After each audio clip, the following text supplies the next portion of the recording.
kami sekaligus mengatasi ketidakpastian dalam menangkap peran ayat Al-Quran. Yang kedua, mengatasi keraguan ayat yang diduga mengandung peristiwa umum.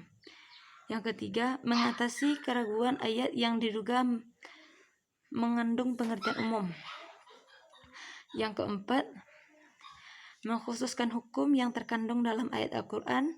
Selanjutnya, mengidentifikasi pelaku yang menyebabkan ayat Al-Quran turun.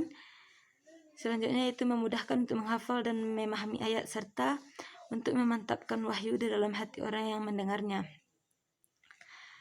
Dari Taufik Adnan, Amal, dan Syamul Rizal, penggambaran menyatakan bahwa pemahaman terhadap konteks kesejarahan pra-Al-Quran dan pada masa Al-Quran menjadikan beberapa manfaat praktis. Pertama, pemahaman itu memudahkan ketika itu.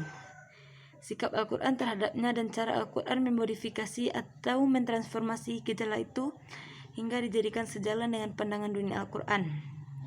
Yang kedua, kesemuanya itu dapat dijadikan pedoman bagi umat Islam dalam mengidentifikasi dan menangani problem-problem yang mereka hadapi. Kemudian yang ketiga, yaitu pemahaman tentang konteks kesejarahan pra-Quran dan masa Al-Quran dapat menghindarkan kita dari praktek-praktek pemaksaan prakonsep dalam menafsirkannya.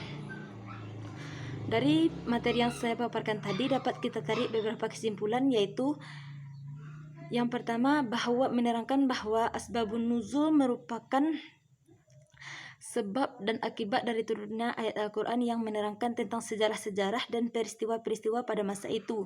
Dan tentunya ada faktor-faktor pendorong kenapa ayat itu turun. Apa alasannya mengapa ayat ini bisa turun? Tentu ada alasan-alasan tertentu. Makanya dengan itu kita perlu belajar tentang asbabun nuzul ini. Kemudian yang kedua yaitu adapun macam-macam asbabun nuzul, yaitu dilihat dari beberapa sudut pandang. Yang pertama, dilihat dari sudut pandang redaksi-redaksi yang dipergunakan dalam riwayat asbabun nuzul itu. Ada yang bersifat sharih atau pasti, dan ada yang bersifat tidak pasti atau masih kemungkinan atau disebut tadi dengan mu'tamilah. Yang kedua, dilihat dari sudut pandang berbilangnya asbabun nuzul untuk satu ayat atau terbilangnya ayat untuk satu sebab. Sedangkan ungkapan-ungkapan yang digunakan dalam asbabun nuzul ini telah dikatakan oleh para ahli tafsir yang menyebutkan sebab-sebab yang beraneka ragam atas turunnya suatu ayat. Jika seperti